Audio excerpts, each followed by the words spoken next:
Hi and welcome to The Winning Factor. I'm Alan Aitken, and on this show each week we take a look at upcoming races in Hong Kong and try to sort out an angle to the race we might look back on later as having been a good path to finding the winner. Well, public holiday Wednesday for the celebration of the handover in 1997 is our meeting on Wednesday this week in Hong Kong. 10 races at Sha Tin, and in honour of that occasion we're going to have a bit of a Class 5 show. The first race we're going to look at is race 1, and our winning factor here, the class drop. Now, as we often see in Class 5, where the average winning price is about 10% higher than most of the other classes, it's an even race, plenty of chances, but I think we can narrow a few things down here. I think Ever Strong and Adonis, they're both coming back into the bottom grade, as is Joy Avenue for the first time. He's a likely improver. Further down in the weights, chances to Exponents, and the very speedy Fairy Floss also looks to have a chance in this race. Now, regular viewers will know that I often put up horses rising in class as a winning factor, and this is in fact the first time we've ever used the class drop. And people do ask me why there is no accent on that. It's a drop system in Hong Kong in the handicap system, and most people, I think, have the idea that it's easier to win dropping in class than going up in class. Well, the figures don't really support that, and that's why it hasn't been a frequent factor, but let's have a closer look at those figures. Now, the tables I'm going to show you here, stay with me, there's a few of them. On the first table, you see the top 10 trainers in Hong Kong over the last 5 years for horses rising in class, ranked by their performance against the market expectations. Then on the second, you see the same treatment for horses dropping in grade. Now, down at the bottom of both those tables, you see a strike rate percentage. For the horses up in grade, for all horses, it's a win rate of just under 13%, while it's only 7% for horses dropping in class.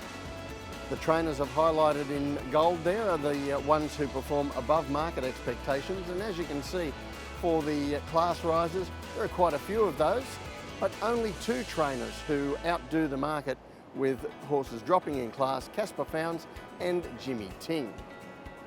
So the reality of horses dropping in class, remember they're going up sharply in the handicap weights, is that it's not quite the easy gig that it's painted by certainly punters, and some trainers and jockeys feel the same way. The statistics show that the horses going up in grade are better placed. However, you can examine it further, and like everything, there are some people who do a better job in a particular segment than other people, and that's the same with horses dropping in class in Hong Kong racing. So we're going to take a look at a couple more tables now, and the first of those, this is just a simple Class 5 to Class 4. Now, this is an area quite a few trainers do try to specialise in, and Class 4 down to Class 5, there are some consistent better performers in that zone. Notably, once again, Casper Founds, but you can also add Dennis Yip and Manfred Mann, who all outperform the betting market when their horses drop down to the seller class. In addition, we can narrow that even further and only use horses which are priced 20 to 1 and under as they drop from Class 4 to Class 5. That's an extra filter, and we find even a few more trainers who can make this particular area work. As always, we still see Founds, Yip and Mann near the top of the lists. And over the 2 Class 5s on Wednesday, there are a number of horses dropping into Class 5, and a number of them trained by the trainers that I've highlighted there. But for this particular race, the one I want to highlight is Manfred Mann and a horse called Ever Strong. Now, Ever Strong, we're going to see in race 721 here. This is his most recent start in Class 4, and I think that you'll agree he showed here that his timing with a drop back to Class 5 is coming just as he is finding some form again. Now he's past midfield here, he drifted back from a wider gate.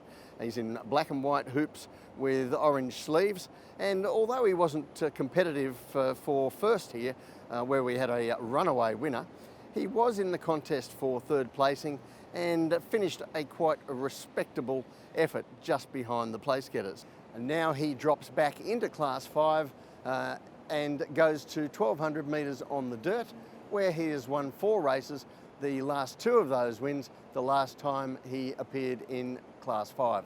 So the tip in race 1, Ever Strong, his winning factor, the class drop.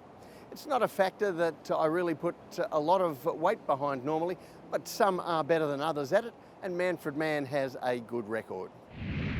Of course, the other Class 5 is race 2 on the card on Wednesday, and our winning factor here, the stable change. Well, yet another wide open race this, plenty of chances here, and some of them trained by the trainers we've highlighted earlier. Horses dropping down to Class 5 like Galaxy Emperor for Tony Cruz, All Times Grateful for Dennis Yip, Fortunate Runner for Francis Loy. And elsewhere in the field, I thought there were chances for Little General backing up from Saturday, Treasure Chest, likely to be one of the pace influences, and Royal Chocolate, who's having his first run for the Tony Millard stable. And Royal Chocolate is the horse who is my focus in this race. He's moved over to Tony Millard now, and as I've said often, Tony Millard is outstanding at getting horses to turn their form around. Look at what he's done in recent seasons with a horse like Elusive State, even this season with Amazing Chocolate, and now he's got a different kind of chocolate to work with, Royal Chocolate.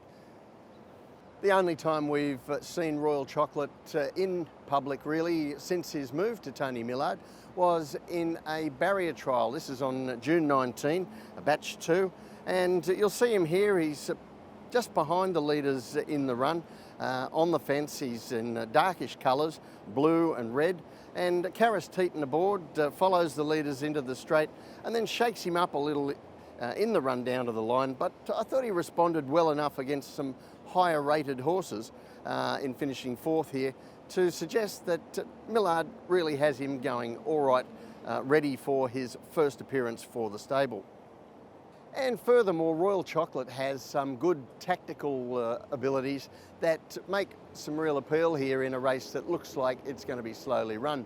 We'll take a look at the map, and not a whole lot of speed here. Galaxy Emperor and Treasure Chest, they might be the ones taking up the running, but I think Karis Teaton will have Royal Chocolate in touch with them throughout the race from his good draw, and I think that's going to be a key element to winning this event. So the tip in race 2, Royal Chocolate. His winning factor, the stable change. Well, he's run a place at around a third of his 26 starts at Royal Chocolate, so he's certainly overdue to break through and win. And they're the kind of assignments that Tony Millard has shown in the past he is very good at getting results out of. Well, that's it from the winning factor this week. Good luck on Wednesday. We'll see you next time.